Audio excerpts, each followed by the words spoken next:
Bonjour et bienvenue dans ce nouveau club Le Figaro Culture consacré essentiellement au théâtre cette semaine avec la comédienne et actrice Sylvie Testu qui est notre invitée exceptionnelle. Elle est à l'affiche depuis un mois de la pièce de Florian Zeller, La Vérité, au théâtre Édouard VII qui ne désemplit pas. Nous reviendrons longuement avec elle sur cette pièce et puis sur sa carrière, non seulement au théâtre, mais bien sûr au cinéma également.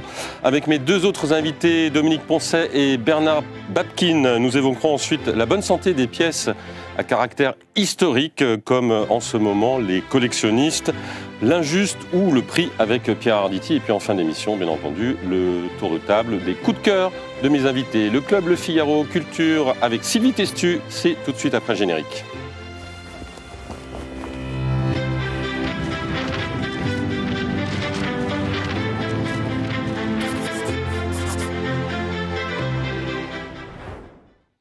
Bonjour Bernard Babkin, vous êtes journaliste culture chez Madame Figaro. Oui. Bonjour Dominique Poncet, vous êtes chroniqueuse théâtre et cinéma à Lire, magazine littéraire. Et bonjour Sylvie Testu, bonjour. Vous êtes comédienne et actrice. Le grand public vous a découverte il y a à peu près 25 ans avec ce film formidable, Thomas Vincent, Carnaval.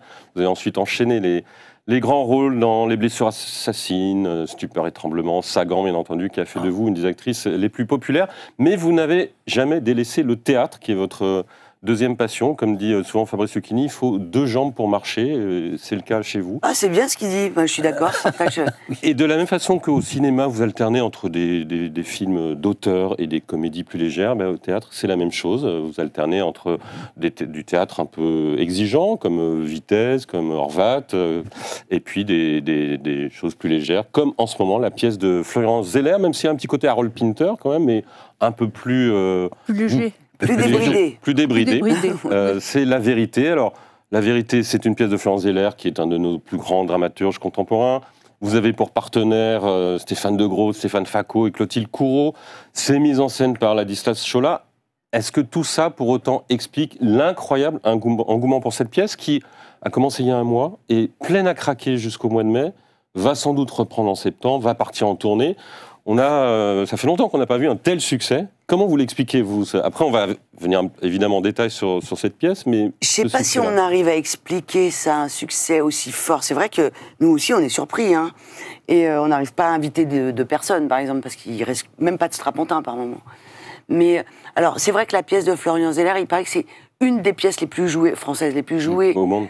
Au monde. Là, je crois qu'il y en a eu il y a eu des représentations au Japon, il y en a eu à Londres, en Allemagne. Voilà, en Allemagne, et là, prévu aux États-Unis. Déjà, la pièce est très bien écrite. Et puis, je pense que Ladislas, c'est vraiment quelqu'un qui est il est dans le ressenti.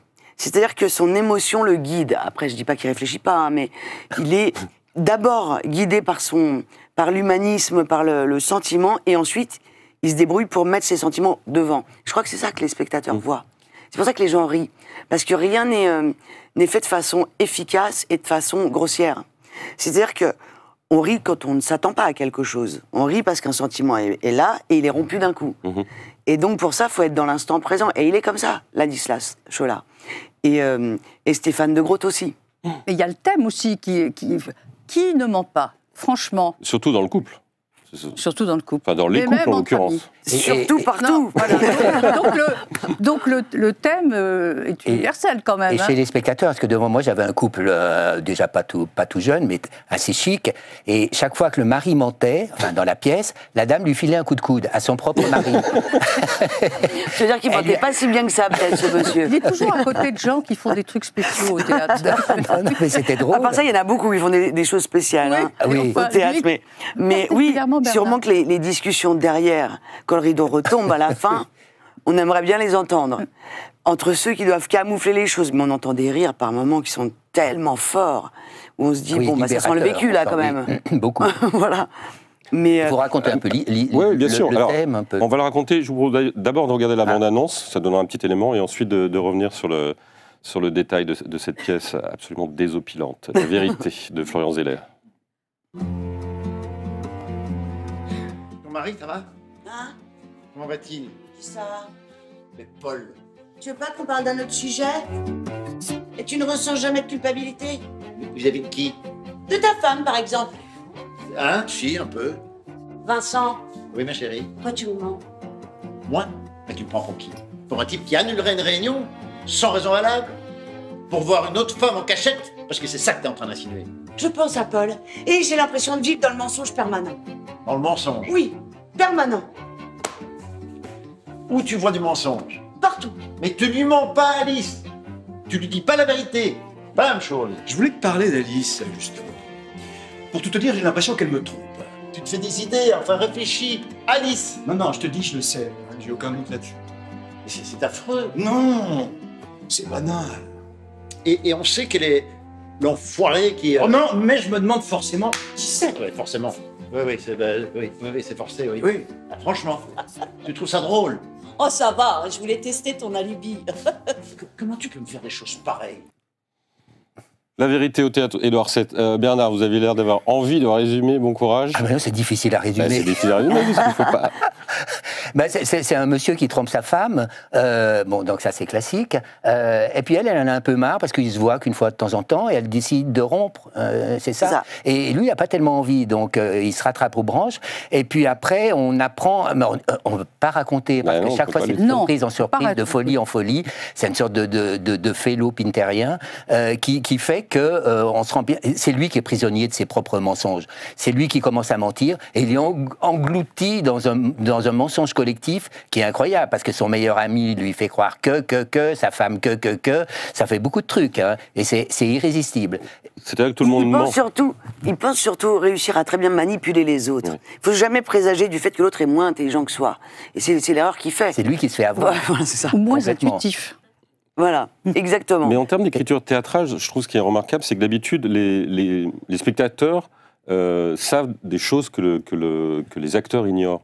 Et là, on a presque l'impression que c'est l'inverse. Que les comédiens, à la limite, nous, on ne sait plus s'ils mentent ou s'ils disent la vérité. C'est nous qui sommes pris au dépourvu, alors que normalement, l'astuce comique vient du fait qu'on sait des choses que les acteurs vont découvrir eux-mêmes au fil de... Est-ce que c'est pas ça aussi, la petite touche Oui, c'est possible. En fait, c'est là où il est très malin, Florian. C'est-à-dire que, en fait, il pose des situations qu'on accepte en tant que spectateur, ou lecteur, moi, quand je l'ai lu, qu'on accepte, et puis subitement, il dit « Ah, il y a un détail que tu n'as pas vu, c'est celui-ci. » Il nous retourne. Voilà, Il exactement. retourne le truc. Et là, il y a un autre détail.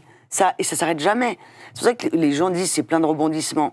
Alors qu'en fait, on est dans une pièce de théâtre. Enfin, il n'y a pas d'événement dingue. Mais c'est dans ce qui se passe, dans ce qui se Dans les dit. répliques. Et, Voilà, et jusqu'à la fin. Hein. Ah oui. Jusqu'à la dernière seconde. Hein. On sait qu'il pourra avoir une autre pièce. Hein. Exactement. Ça pourrait se continuer. Exactement. Et alors, elle est très bien montée aussi, fait. Parce qu'il y a des changements à vue et que vous vous baladez au milieu des techniciens. C'est une idée formidable. Des changements de décor. C'est formidable, changement de décor, parce que ça raconte la vérité et le mensonge du théâtre aussi. Parce qu'on voit l'envers du décor, on voit les décors, puis ça mélange les acteurs avec les techniciens, et ça, c'est une très très bonne idée. En fait, ils nous chassent et on les chasse. Oui, voilà. C'est vraiment comme ça, l'autre. quoi. Ouais. Et il n'y a pas de porte. Non. Ah non, il n'y a pas de porte, c'est vrai. Voilà, il n'y a pas de porte. Et ça, c'est très subtil. On peut pas parce que c'est écouter pas des portes derrière. qui claquent. Parce que avec Qui Arbifi, claque avec un bruit de carton. On n'est pas chez Fédon. et souvent avec le décor qui fait ça. Absolument. Et là, vous êtes comme moi non plus, j'aime pas ça. Et là, c'est très réussi. Oui. Et puis Stéphane de Groot qui joue, alors il a le texte, hein, lui, comme les autres, hein, mais il joue un peu comme s'il tournait un film muet quand même. Hein, c'est son corps qui parle avant tout. Hein. Il est très C'est ça. expressif. Et ça, c'est très. Est-ce que c'est lui qui a apporté ça C'est lui. C'est lui. Il a une gestuelle très particulière, hein, comme ça. C'est lui, en fait, c'est-à-dire que il a vraiment ce côté presque de bande de Oui, Max dessin Linder, animé, un peu enfin, cartoonesque. cartoon, Oui. voilà, c'est ça que je cherchais comme mot. En fait, il est très comme ça. Il vibre par sa voix, parce qu'il a une façon de parler bien à lui, il a un timbre de voix à lui, qui contrecarre avec son corps. Et ça, je trouve que c'est pas mal, parce qu'il a quand même une autorité naturelle dans la voix, une élégance, mais il se dégingande avec son corps, ce qui le rend extrêmement sympathique. Il peut mentir comme un arracheur de dents, on lui donne quand même un bon point. Il s'en sort pas mal quand même. C'est un petit zébulon. Un petit zébulon. Vous connaissiez comment ça s'est fait alors moi, j'avais tourné un film avec lui, un film de Nicolas Vanier. Oui. Mais je le connaissais pas depuis très longtemps, non. C'est Ladislas Chola, le metteur en scène, qui a fait son casting, qui a appelé Clotilde Courreau, moi, parce qu'on avait déjà travaillé ensemble. Ouais. Et puis Stéphane de Groot, je pense qu'il voulait travailler avec lui depuis un moment. Et je crois qu'il l'a attendu même.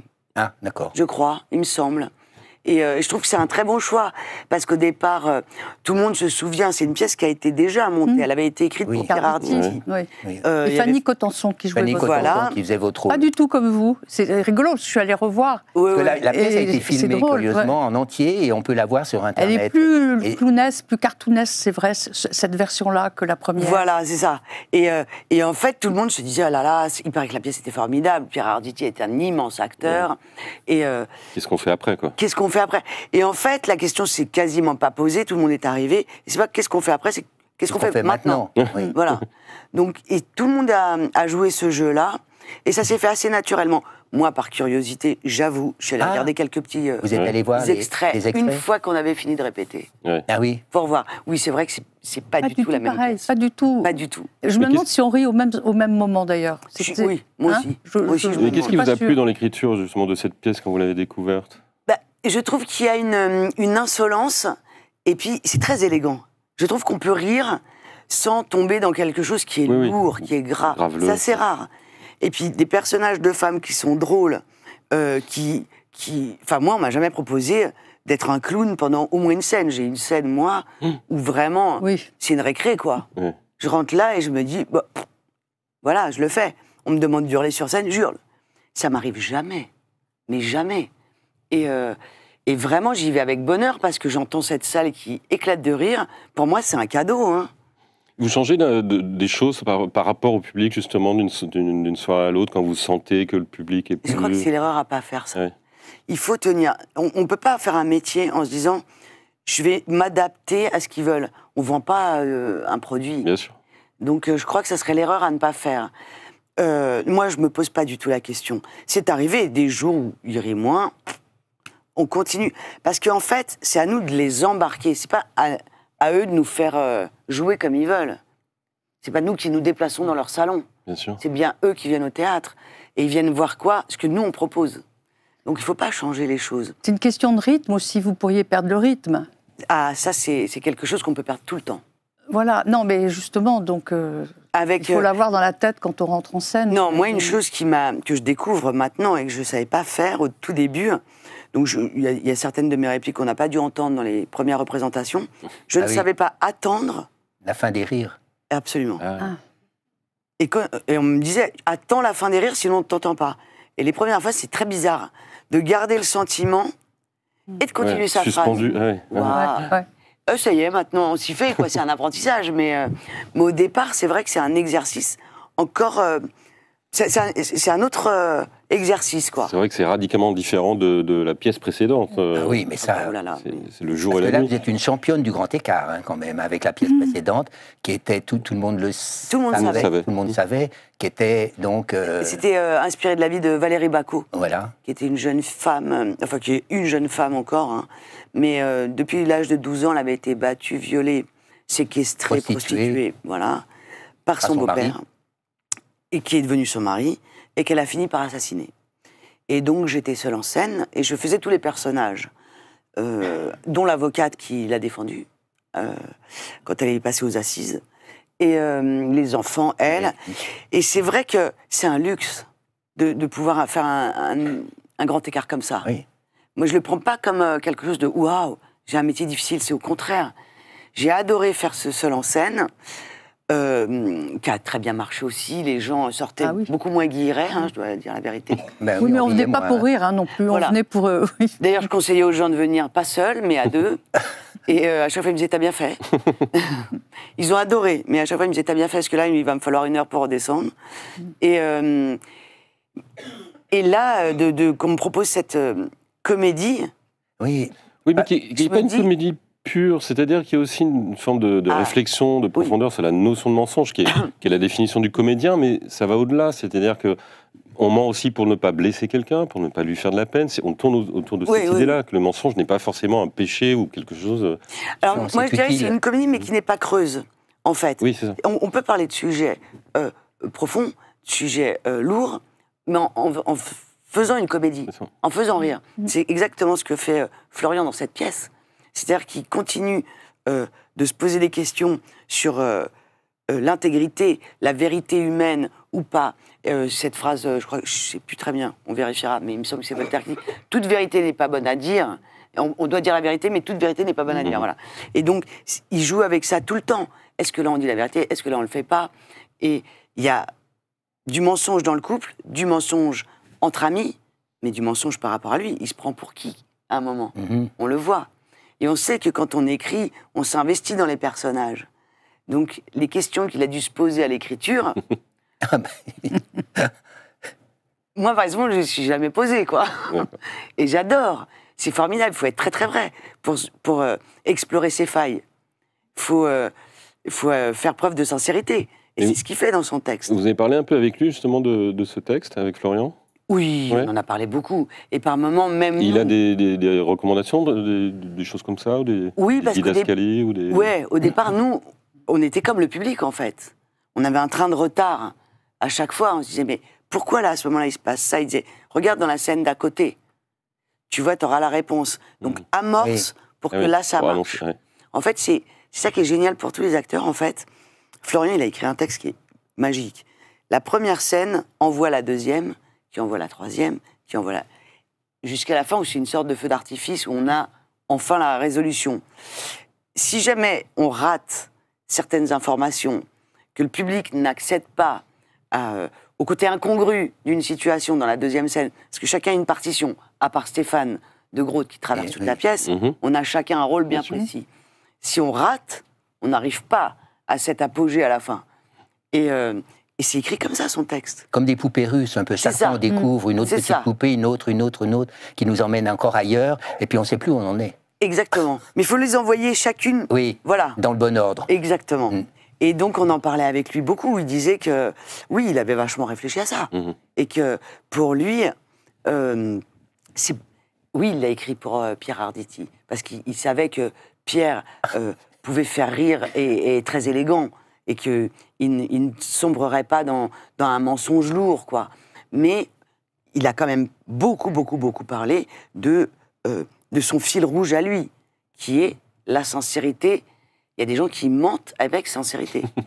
Et voilà. Oui. Et heureusement. Voilà. Quelquefois. Et qui croient, parfois, alors mensonge sans être malade, hein, mais ce qui sera un autre sujet, mais c'est ce qu'il disait. Il disait, vraiment, tout est très sincère. Au moment où il est avec sa maîtresse, donc c'est moi, vraiment, non, il veut la garder quand même. Là, il doit partir, Oui, il a une réunion, mais... Il ne dévoile rien de très important, il a une réunion. Au début. Et voilà, et sa maîtresse lui dit, mais moi, je suis moins importante que ta réunion.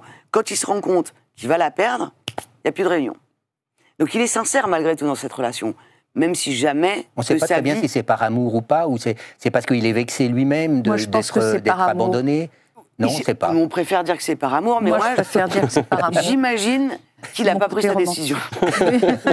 Qu'en fait, quand on vous dit je te le donne, ça a moins de valeur, je te le reprends, oups, c'est beaucoup plus cher. C'est très malin, ça. Je crois qu'il y a quand même ça. Donc il y a plein de sujets comme ça dans la pièce qui sont mis dans la balance. Même sur... au départ, quand on reçoit le texte, on se dit, oula, ça va être comment les rapports hommes-femmes? Tout ça, c'est super. Les hommes ne mentent pas plus que les femmes. Ils ne sont pas plus habiles que les femmes. Non. Donc là-dessus, et c'est la vérité en vrai. Et c'est ce qu'il a écrit. On ne se dit pas, oh la pauvre, ou oh le pauvre. On se dit, ah les quatre, ça va pas du tout, quoi. Est-ce que vous avez le même plaisir à jouer des pièces justement légères comme ça que des pièces dramatiques? Alors, c'est la première fois, là, vraiment, qu'on me propose une pièce vraiment légère. Donc je découvre que vraiment je m'amuse beaucoup. Après, je pense que c'est un tout, hein. Il faut que le texte soit vraiment bon. C'est rare quand même pour les femmes, enfin les actrices, des rôles comiques qui sont porteurs. Oui. C'est pas souvent. Et puis avec une finesse. Oui. C'est ça, c'est pas souvent.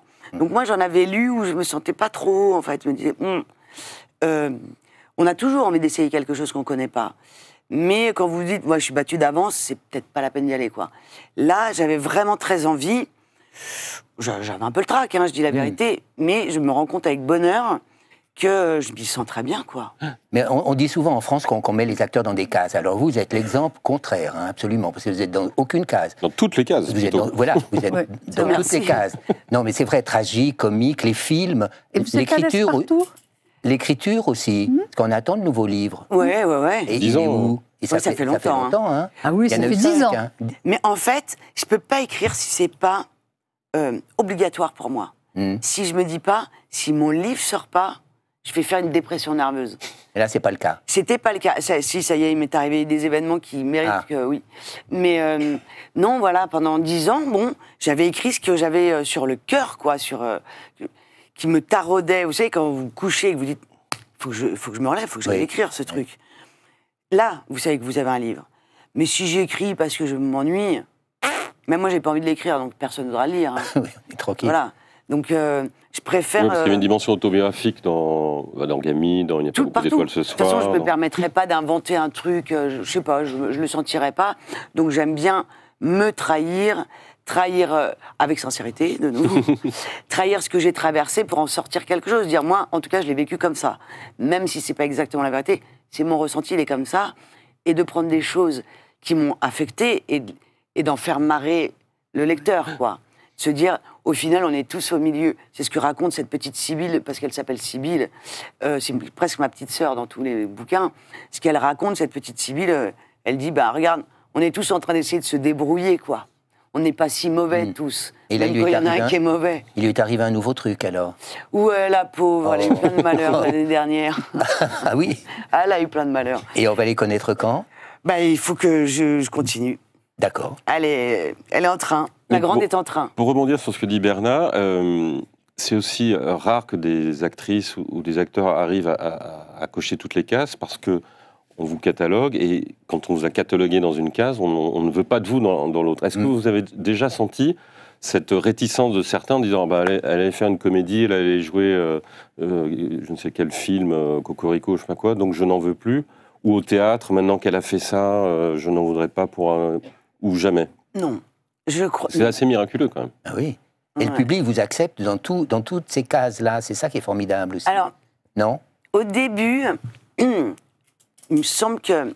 D'ailleurs, on avait fait une interview, nous, pendant pour Carnaval. Pour Carnaval. Au début, en fait, je ne comprenais pas le mot atypique. Je me disais, on me colle un truc parce que j'en ai pas de coller. Bon, mais et après, vous veniez de tourner en allemand dans un film, de recevoir c'est quand même assez atypique. Ouais, bien sûr. Mais je me dis, en fait, quelque part, c'est le problème de l'autre, de ce qu'il pense de moi. En fait. Je ne peux pas... endosser le Vous n'avez pas l'impression d'être atypique en faisant ça? Moi, j'ai l'impression de faire ce que j'aime. Je ne me la pose pas la question réellement. Ouais. En fait, vous savez, voilà, ça y est, j'ai une image qui va orner le truc. Vous savez, dans ces soirées où il y a plein d'acteurs, parfois, on veut prendre une photo de 2 acteurs ensemble. Il y en a un qui va refuser d'être en photo avec celui qui est considéré ringard. Voilà. Moi, je considère que ça ne me salit pas. Je fais la photo aimablement. Je dis, voilà, je fais la photo. Et celui qui pense que je suis nul parce que j'ai fait la photo à côté de l'autre, c'est son problème. Ça ne va pas devenir le mien. Comme quand vous êtes en couple et que votre conjoint dit une connerie, et puis qu'après il dit « t'as honte de moi », je dis « mais c'est pas moi qui l'ai dit. C'est bien toi. » Et donc, honte de toi. Je n'endosse pas les problèmes. J'ai suffisamment de problèmes à moi pour ne pas endosser ceux des autres, en fait. Voilà. C'est une bonne tactique. En fait, c'est comme ça. Parce que sinon, on s'en sort pas, quoi. Même quand on vous dit trop « oh, c'est super », si vous y croyez trop longtemps, après, vous allez courir après le « c'est super ». Si on vous dit juste « c'est bien », dépression nerveuse, on est d'accord. Des super, vous en avez eu. Vous avez eu un César. Oui. Et justement, après-demain, c'est les Césars, bientôt les Molières. Oui. C'est important quand même d'avoir des prix, parce qu'on a eu beaucoup. Ça fait tellement plaisir. Ça fait plaisir. En fait, ça fait tellement plaisir. Ça fait travailler aussi? Non, je crois pas. Bon. Ça fait tellement plaisir, mais on le sait que on n'est pas le meilleur acteur ou la meilleure actrice pendant une année. Sinon, pourquoi on ne serait pas le meilleur l'année d'après ou celle d'avant? On devient pourri le lendemain, enfin, bon, ça n'a aucun sens. Non, ce qu'il y a, c'est comme un anniversaire, en fait. C'est comme si on disait, bon, aujourd'hui, c'est votre fête. Aujourd'hui, c'est la vôtre. Ça fait plaisir. Et puis voilà, on a ça, on se dit, c'est une photographie, c'est un instant T où on a eu ça. Et voilà. J'ai écrit d'ailleurs dessus, où je racontais que j'avais eu ce César, puis finalement j'ai fini par faire la fête avec la gardienne de mon immeuble. Et Cendrillon, quoi. Est-ce qu'il y a un registre où vous vous sentez le mieux, qui vous inspire, qui vous attire, qui vous... Moi, je crois que je suis vraiment à l'aise dans des choses... par exemple, je me sens bien... Quand c'est une biographie, par exemple, j'ai joué Diane Curie, j'ai joué Chantal Akerman, et Sagan. Sagan. Oui. Parce qu'en fait, la vie, elle a plus d'imagination que nous, on est d'accord, j'enfonce une porte ouverte. Mais les personnages réels, on accepte plus leur folie, leur douceur, leur violence, et c'est des personnages tellement riches. Et donc là, personne ne peut vous dire, non, ça, elle ne le ferait pas. Bah si, regarde, elle l'a fait. C'est magnifique. Il y a la vérité, quoi, du personnage, voilà. Voilà. Et la vérité des personnages, elle est parfois bien plus sombre que ce qui est créé, ou bien plus lumineuse que ce qui est créé, et parfois c'est conjoint, les deux. Donc ça offre des possibilités folles. Et là, à partir du moment où vous avez envie, vous devenez bon. Et c'est des personnages qui donnent envie. Et quand on a envie, on se sent à l'aise. Alors ça va me permettre de faire une transition avec la deuxième partie de cette émission, en parlant des blessures assassines, où vous interprétiez Christine Papin, qui était une personne réelle, on s'en souvient. Et justement, en ce moment, il y a beaucoup de pièces à caractère historique qui se jouent à Paris. Bernard et Dominique, vous avez fait votre marché dans ces pièces-là. Le prix, on commence par le prix. On commence par Arditi, puisqu'on en parlait. Voilà, ça fait un lien. Oui, alors c'est une pièce de... Je lis parce que j'ai aucune mémoire. De Cyril Gély. Oui. Qui avait déjà écrit Diplomatie. Vous vous souvenez de Diplomatie? C'était une grande pièce. Un duo déjà. Un duo déjà. Et là, c'est très intéressant parce que le personnage a existé. C'est un physicien qui est à Stockholm en 1946 pour recevoir un prix Nobel de chimie.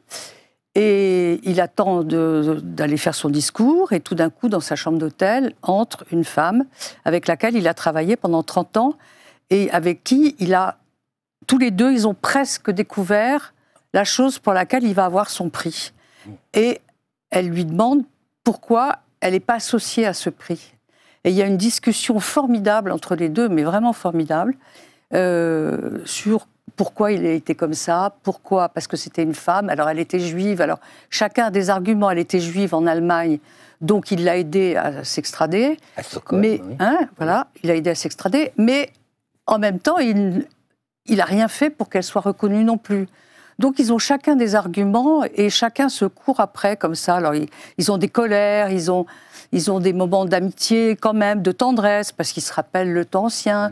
Et c'est formidable. Et beaucoup de mauvaise foi de lui aussi. Beaucoup de mauvaise foi de la part de l'homme. Et elle est quand même calme. C'est la partie intéressante d'ailleurs de la pièce. Comme les hommes. Pardon? Comme souvent les hommes. Oui, comme tous les hommes, on va dire. Voilà, alors elle... Non, je ne suis pas féministe.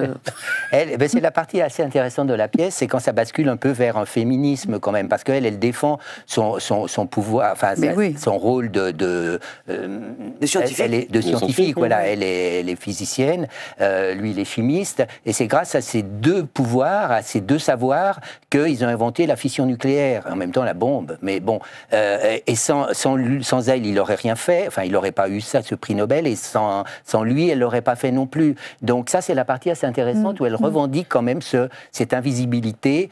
C'est assez fréquent maintenant, on voit beaucoup de femmes qui ressurgissent derrière des hommes célèbres, et ça, c'est la partie la plus intéressante de la pièce, qui reste une pièce très, très, très bien faite, très bien écrite, très classique. Et très philosophique. Ils ne parlent pas de science, juste, ils se disent... oui, on comprend tout. On comprend tout, c'est pas... Oui. Alors, c'est assez bavard, c'est assez explicatif. Mais les deux comédiens qui sont en scène sont tellement formidables que... Donc c'est Ludmilla Michael, Lise Meitner, magnifique. Et Pierre Arditi, qu'on est bien content de revoir parce qu'il avait eu ce petit pépin de santé. Donc un registre moins léger que précédemment. Ah oui, non, beaucoup moins, mais c'est passionnant. Il n'est pas sympathique. Les gens dans la salle, chaque fois qu'il dit une méchanceté, quand même, il veut se défendre, il est assez sévère. On sent que tout dans le public, ça fait oh. Il se met en colère. Il a retrouvé la niaque, si j'ose dire, pour jouer. Ah oui. Il se fait en colère. Il est comme un petit chat. Il regarde, il écoute, il réplique. On a retrouvé le cas Arditi d'avant d'avant son petit pépin. Bon, Ouais, c'est ouais, ouais. théâtre Hébertot. Et il y a encore moins sympathique Arditi, c'est Jacques Weber, Ah, ça, dans c'est sûr. l'Injuste. Oui, c'est Ça, vrai. parce que Alors là, c'est déjà, encore- moi, je comprends pas ce titre, l'injuste. Moi, j'ai du mal à me souvenir des titres des pièces. Ouais. Mais l'injuste, où est l'injuste là-dedans? Mais parce qu'il reconnaît Bon. pas le... Oui, le- alors, donc là, c'est Ce qu'on lui Jacques reproche. Weber. Ah, c'est d'accord. dans un bunker. Il En est enfermé Suisse. dans ce bunker en Suisse. Il n'y a que lui et son garde et son chauffeur qui connaissent le code. Il est enfermé là-dedans et ça part d'un personnage réel qui Soit est Genoux. voilà, qui a publié Hitler, enfin Mein Kampf, Et qui était le les banquier. livres de Goebbels aussi, et qui était aussi banquier, qui a réussi aussi à prendre, enfin, on lui a confié l'or des nazis pour le blanchir en Suisse, donc il avait énormément d'argent, et après cet argent-là, il l'a beaucoup utilisé pour soutenir les Arabes, enfin islamistes. les islamistes pour, par exemple, l'attentat des Jeux Olympiques. Ah oui. Donc ça, c'est l'histoire, c'est le vrai. Et c'est un ami de Carlos. c'est Voilà. un ami de- Ah oui, Donc c'est- après, voilà. Donc tout ça est vrai. Ah, Puis il a un après, beau CV, quoi. un gros dossier, hein, vraiment un Ah gros ouais. dossier. Et je trouve que ce dossier suffisait pour en faire une pièce, de nous raconter cette vie-là. Et ça, c'est le début de la pièce. Et là, il est enfermé avec une jeune journaliste israélienne, juive, qui vient pour essayer de le coincer parce qu'elle voudrait qu'il y ait un procès, etc., etc. Et là, ça devient très rocambolesque quand même. Moi, je vous raconte rien de l'histoire, mais c'est plus que rocambolesque. Et donc, je comprends pas très bien l'intérêt. Ils se sont mis à 4 pour écrire la pièce. Il fallait Oui. peut-être ça, pour inventer cette histoire-là. Parce que sur un personnage réel avec autant de puissance, inventer toutes ces histoires-là après dans le bunker, qui va de rebondissement en rebondissement plus incroyables les uns que les autres. Moi, j'ai pas vu l'intérêt. Je vois pas l'intérêt d'écrire cette pièce-là comme ça. Ça ne raconte ni le vrai parce qu'on sait pas, ça s'est pas passé comme ça. Ça démarre sur du vrai, ça finit sur du faux. C'est peut-être une convention théâtrale, mais je trouve pas l'intérêt ni historique ni théâtral. Mais ça fait... Bon. c'est peut-être que ça ressuscite un personnage immonde. Oui, ça permet, Voilà. ça permet aussi de dire que tout n'est pas noir, tout n'est pas blanc, parce que lui, il se défend comme un pauvre diable en disant oui, mais j'ai fait ça, mais j'avais des raisons. Elle dit mais vous avez fait, hein, voilà, chacun défend, c'est un peu un duel, et ça lui permet de se blanchir un peu, mais ça suffit pas, Enfin, il y ça arrive suffit pas pas pour faire surtout une pièce très très très excitante. Moi, Ah c'est oui. pas tellement ça que C'est dommage que ça fait penser à l'expérience qu'avait eue Ladislas de Hoyos avec Ah oui, Klaus avec... Barbie. Oui, bien sûr. oui. Quand il est Ça fait retrouvé. penser à Oui, ça, ce que vous oui. racontez. Moi, ce que je Quand il lui reproche... parle en français. Oui, alors heureusement Oui. que ça se passait pas dans un bunker avec un code Non. secret, hein, parce que Non. ça finit bizarrement, hein, voilà. Ah Et oui. moi, ce que je reproche à cette pièce, c'est, oui, son texte, un peu, mais c'est le jeu des acteurs. Enfin, pas d'Élodie Navarre, qui était très Et de bien, Jacques mais Weber. Jacques Weber, je le trouve un peu plan-plan. On peut dire ça un peu... Marrant, vous prenez une toute petite voix pour le dire, Ben, elle comme ose si pas vous lui dire aviez parce peur qu'elle l'aime qu'il bien. vienne Est-ce vous que dire. j'aime bien Weber? Elle a peur qu'il l'attende. Mais là, il va peut-être m'attendre avec un grand fouet, ou je sais pas. Ah, bah ça, ça peut Mais être oui, ça peut être bien. Je suis pas cas, c'est- masochiste, hein, Bernard, je voulais vous le dire. Et D'accord, j'enregistre.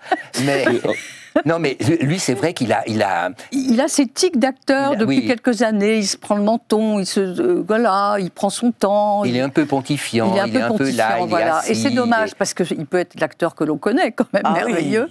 Et là, Mais c'est pas Ben- grave, il y a Élodie Navarre, ça suffit. C'est au théâtre de Oui. chez Notre Bonheur. C'est au théâtre de la Oui. Renaissance. Théâtre de la Renaissance. Sylvie, là, vous n'avez pas tellement le temps, parce que ça le compte, mais quand vous allez au théâtre, vous allez voir des pièces de ce genre-là ou pas du tout? Ça dépend, en fait, de ce qui est proposé.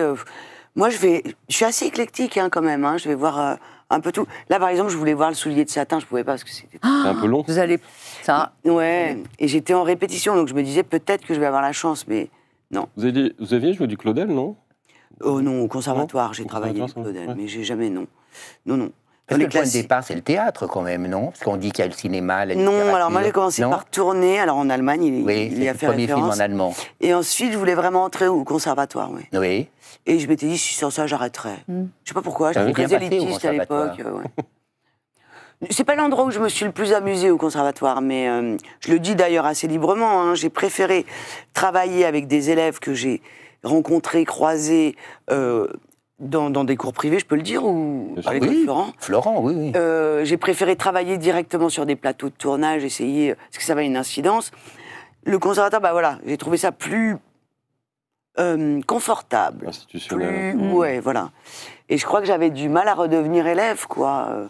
En revanche, on a accès aux grands textes, aux grands auteurs, et on a le droit de les travailler avec des gens qui ont fait des parcours intéressants.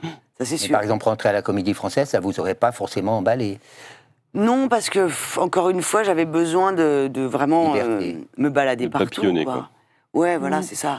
J'aime bien rencontrer des familles différentes, voilà, des personnages différents. On n'a pas tout le temps envie d'aller manger dans le même resto, même s'il y en a un qu'on préfère. Oui. Allez, encore une ou deux pièces historiques pour... Les pour finir le tour d'horizon. collectionnistes. Les collectionnistes, peut-être. C'est pas mal, c'est une pièce qui fait le portrait de Paul Durand-Duel, qui était un grand... Marchand. Collectionneur, marchand. Voilà, collectionneur et marchand, et qui au début a investi tout l'argent qu'il n'avait pas pour essayer de lancer les impressionnistes. Et c'est son histoire qui est relatée là. Et l'histoire de sa de femme, son surtout, couple qui- avec sa femme, qui elle... Qui lui rappelait que, justement, il n'y avait pas l'argent qu'il Voilà, prétendait qu'il avoir. n'avait pas l'argent et une famille quand même à nourrir. Et c'est une pièce là-dessus, et c'est aussi une pièce sur comment regarder une œuvre d'art. Il y a autre chose aussi. Il n'y a pas que le portrait au premier degré. Il y a autre chose. Voilà, cette œuvre, on ne la comprend pas très bien pour le moment, mais dans 1 an, dans 2 ans, dans 10 ans, dans 100 ans, on la comprendra. Parce qu'il apprend aussi comment une œuvre d'art n'est pas forcément là pour raconter le réel, mais pour le sublimer. Et je trouve ça très intéressant dans cette pièce. Et alors, elle est formidablement bien jouée. Oui, la femme est formidable. parce qu'elle est Christelle très vive. Reboul, c'est une actrice merveilleuse. Elle lui dit à un moment, mais j'ai épousé un marchand, et maintenant je vis avec un collectionneur, ce qui n'est pas du tout la même chose. Voilà. Parce qu'on a les huissiers à la porte. Donc elle veut faire bouillir la marmite, et lui, il est là, il dit non, mais là, je suis allé au Havre aussi, j'ai vu des brouillards, c'est superbe, et puis ils ont des centaines de toiles dans le salon, et puis ils en vendent aucune, et elle n'est pas très contente. Et il mange de la poésie le soir. Oui, voilà, c'est ça. Mais c'est ça ne nourrit pas tous les soirs. Et alors, il y a des journalistes méchants qui viennent les voir en disant mais c'est ridicule ce que vous faites là, enfin, etc. Non, c'est bien écrit. Oui, c'est bien écrit, c'est écrit par un... C'est bien écrit. On l'a vu, enfin moi je l'ai vu tout à fait au début. Les acteurs, je sais pas, ils avaient peut-être un truc à faire le soir, je sais pas. Ils jouaient très très vite. C'était tac, tac, tac, tac, il fallait finir avant de commencer. C'était un peu dommage, je pense que là ils ont un petit peu... ça va se reprendre à Avignon. Et l'auteur, il a écrit une autre pièce sur Vermeer, que j'ai pas vue, moi. Mais apparemment, c'est un homme qui aime la peinture. Ouais. Voilà. Et c'est au Petit Montparnasse, qui est une très très belle programmation. Petit Très souvent. Montparnasse, exactement. Allez, puis on Très finit bien. par la pépinière. On a l'adaptation du roman d'Olivier Guèze, Ah oui, ça c'est l'inspiration de Joseph Mengele. formidable. C'est un seul en scène dont on sort absolument bouleversé et qui a une grande tenue parce que jamais Guèze se met dans la peau du personnage. Quand il parle de lui ou quand il doit parler de lui, il dit « il ». C'est-à-dire qu'il ne s'abaisse jamais à le jouer. De toute façon, c'est injouable, un truc comme ça. Enfin, c'est injouable. Donc, c'est magnifique. C'est un monologue tout simple, vraiment. C'est simple. Oui, très simple, très limpide, comme très ça. Limpide. Il n'essaye même pas de se justifier. Il dit ce qui est. Donc c'est sa fuite en Amérique du Sud, enfin c'est suite en Argentine, où il dit, ben voilà, je suis là, et c'est quand même, c'était le médecin d'Hitler, enfin le médecin des SS quand même, hein, et voilà, il raconte ça avec une sobriété très forte et très émouvante. Oui, formidable. Wow. Théâtre de la Pépinière. Oui. Il nous reste un petit quart d'heure. Michael Chirignan qui joue ça. On a le temps de faire un peu tour de table des coups de cœur. Je voulais juste savoir. Je reviens en arrière, ça fait rien, je fais un petit rewind. Bien sûr. En quelle année? Hier, et forcément, tu me regardes. Hier. Non, mais ça fait 2 fois que vous avez joué avec Ladislas Chola. Je voudrais juste que vous nous disiez quel homme et quel metteur en scène il est. Oh là là! Mais non, mais en 2 mots. C'est pas vous que cette question est posée, Bernard. Elle a raison parce que non, il mérite qu'on parle de lui. Mais enfin, il a mis Les Misérables. Franchement, d'abord, Les Misérables. Il est bouillonnant d'idées. C'est vraiment il aime le théâtre, il aime les acteurs, il aime le décor, il aime la musique, qu'elle soit classique, contemporaine. Il cherche tout le temps, il ne s'arrête jamais.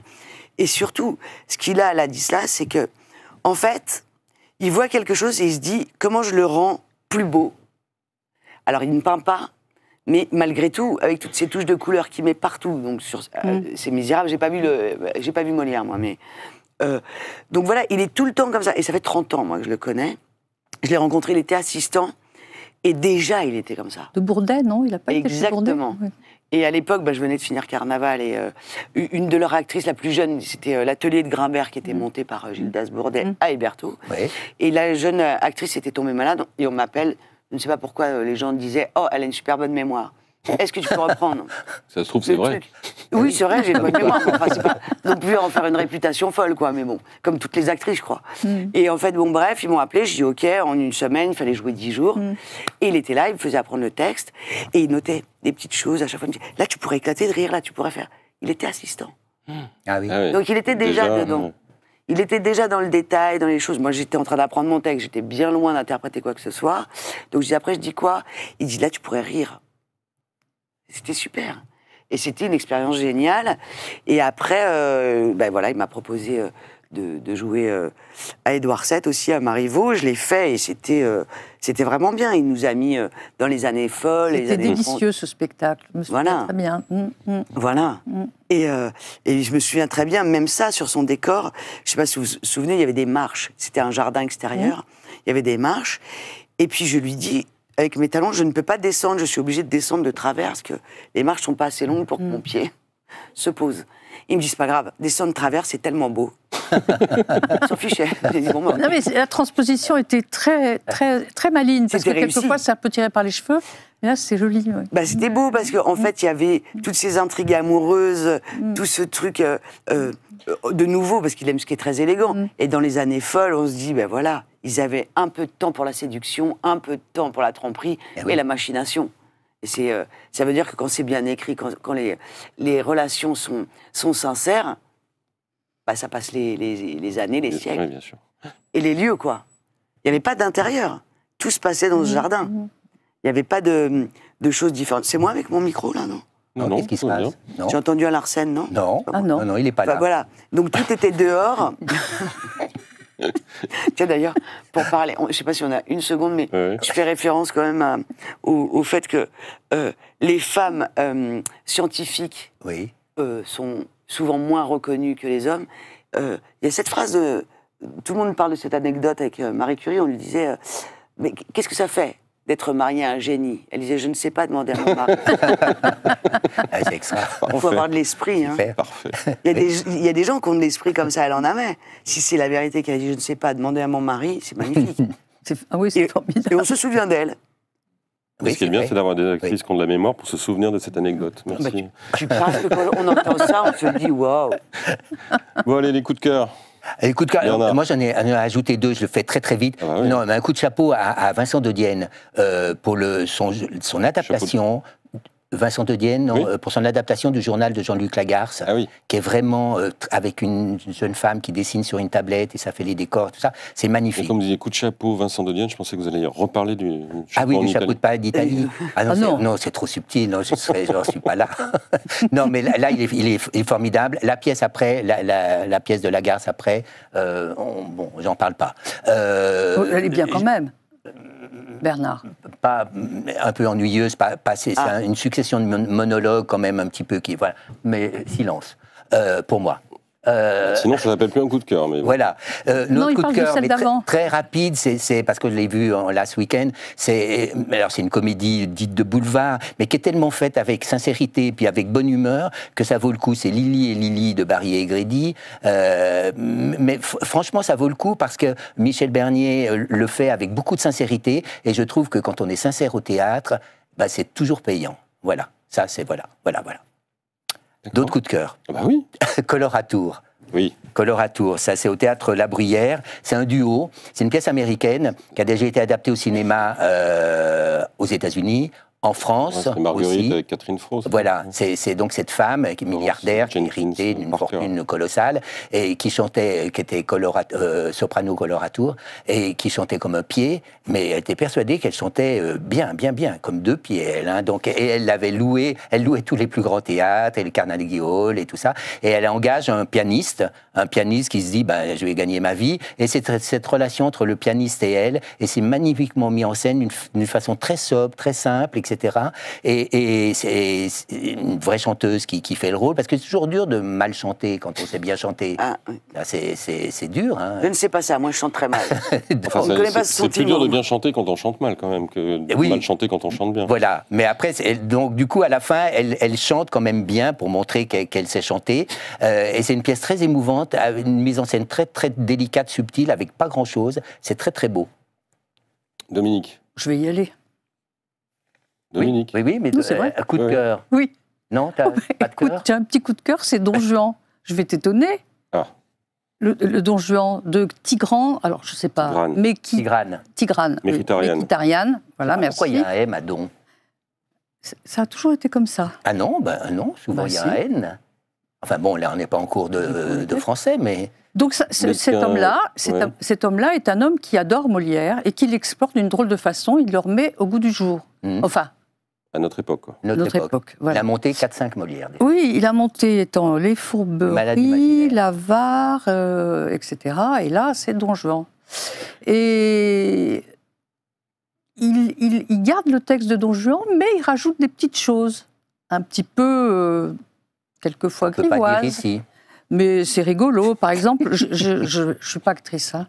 Monsieur, il y a le frère et la sœur d'Elvire qui vous cherchent avec les gitans de Montreuil pour vous casser le cul. Alors, je le dis moi, c'est épouvantable, mais la façon dont les acteurs sont dirigés, ça passe comme une lettre à la poste. Et alors, ce qu'il y a de formidable, c'est que dans la salle, c'est bourré de jeunes. Mm. Et on a le texte de Molière, on a les réflexions de Molière, on a la philosophie de Molière, on a... L'esprit de Molière. On a l'esprit tout de l'esprit Molière, de Molière. mais tout le monde écoute. C'est formidable. Et il y a de la musique. Et il y a... C'était son projet d'emmener les jeunes vers les textes classiques. Oui, mais c'est formidable. Ouais. C'est formidable. Et il y en a une qui fait ça, mais pas du tout de la même façon. C'est Richon. voilà, c'est Frédéric Lazzarini au Théâtre des Atévins. Elle prend un classique. Elle avait fait ça avec l'année dernière, Julien Trou, mais bon, voilà. Et maintenant, elle refait ça avec Perrichon. Et là, avec la biche, donc ouais. Là, elle le fait avec La Biche, le Ouais. voyage de Perrichon.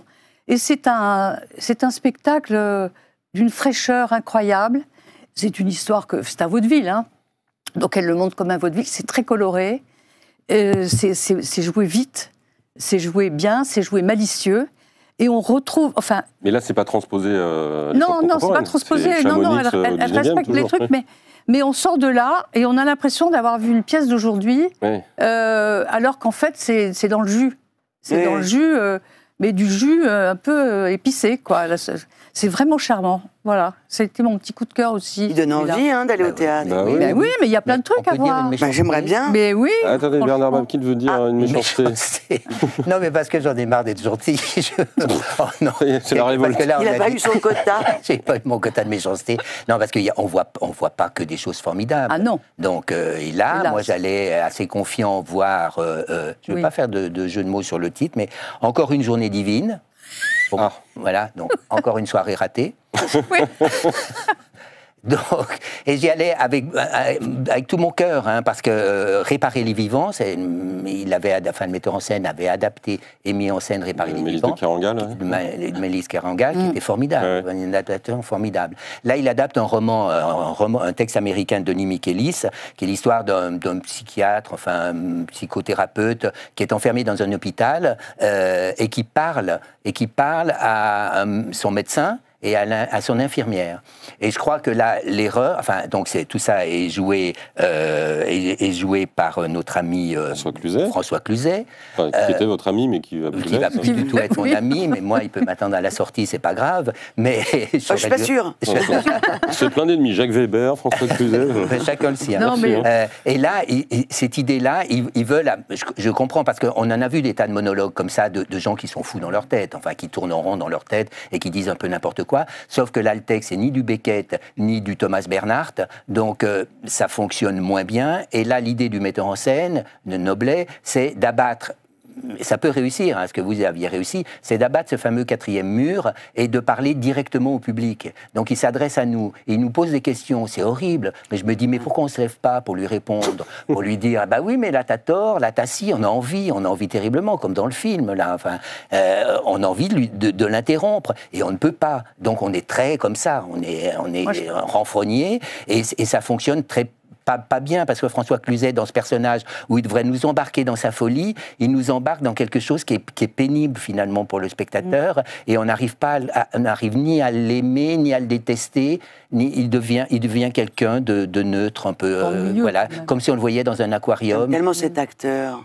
Mais oui, alors, mais là, on a mal pour lui parce qu'il est mal pour lui. dirigé.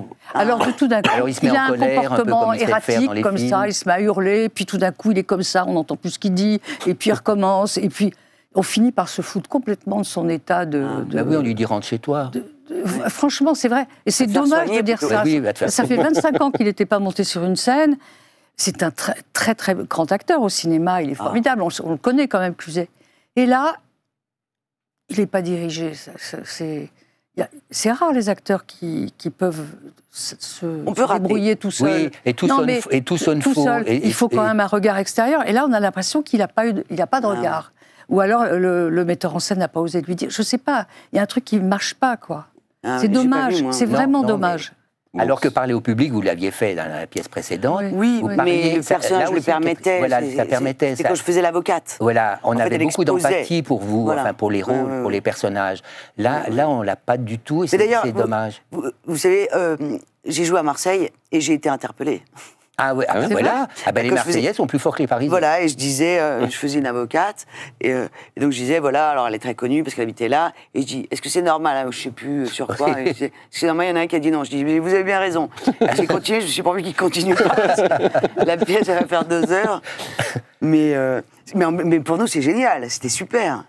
Bon, je vais retourner voir Cluzet. Mais faites-le. On retournera ensemble. Faites-le. C'est au Bouffe Parisien. Juste un mot quand même sur, parce que c'est notre coup de cœur commun, Marion Mézadorian. Ah oui, formidable. Donc ça, c'est un seul en scène, au Studio des Champs-Élysées. Elle avait fait un premier spectacle il y a 5-6 ans où elle racontait son propre parcours. Elle vendait des fruits avec son père et sa mère sur le marché à Marseille. Donc elle est une espèce de... Voilà, elle est d'origine arménienne. Et son premier spectacle... Comme son nez le prouve. Oui. Dit.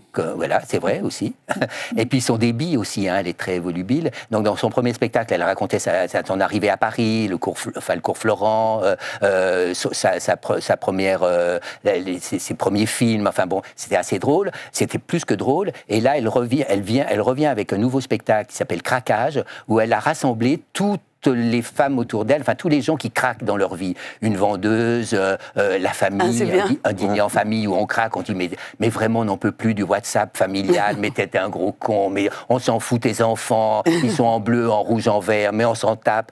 Et elle raconte tous ces craquages en intercalant au milieu le discours de départ d'une entreprise aussi. Oui, discours d'entreprise de départ. Enfin, tout est formidable. Ouais. Et elle nous explique aussi au milieu de tout ça que on a raison de craquer, ça fait du bien. Donc elle justifie un peu ses craquages successifs et elle termine par un très joli texte, un très joli moment sur sa grand-mère qui lui raconte le massacre des Arméniens et qui lui dit, elle voulait pas trop lui raconter, finalement je te le raconte parce qu'il faut quand même passer le message. Et elle nous le fait passer au théâtre. C'est très émouvant, on a tellement ri avant qu'on a envie de pleurer à la fin. Ça c'est du théâtre. Ah voilà, elle vous a transporté quelque part. Alors j'ai plus le temps de parler des mystères de Paris, tant pis. Vous avez 20 secondes. Non, les mystères de Paris, il faut y aller. Eugène Sue, on se croirait chez Victor Hugo. C'est formidable, c'est en musique. Il y a 3 chanteurs comédiens qui jouent tous les personnages, 1300 pages. Et on sort de là, on est à la Huchette. Et c'est à la Huchette parce que M. Franck Detmetz est un très bon directeur de théâtre. Mais oublions tout ça, parce que la seule pièce qu'il faut aller voir en ce moment, c'est évidemment La Vérité. Si vous trouvez de la place. De Florian Zeller. Oui, mais je pense que... Non, on peut en trouver un peu. On va en trouver un peu, et puis ça reprendra le 25 septembre. C'est ça. Mais t'es bien renseigné. Mais oui, c'est pas encore ouvert les locations, mais à partir du 25 septembre, pour aller voir La vérité de Florence Zeller au Théâtre Édouard VII avec Sylvie Testu, avec Stéphane de Groot, avec Stéphane Facot et Clotilde Courreau. Merci beaucoup Sylvie d'être venue parmi nous. La semaine prochaine, à votre place, il y aura Barbara Schulz qui vient de signer un premier film qui s'appelle Le Serment de Khéops avec Julia Piéton et Fabrice Lucchini. Film d'aventure absolument formidable. Elle sera là pour en parler. D'ici là, je vous souhaite une très bonne soirée et une très bonne semaine. Merci.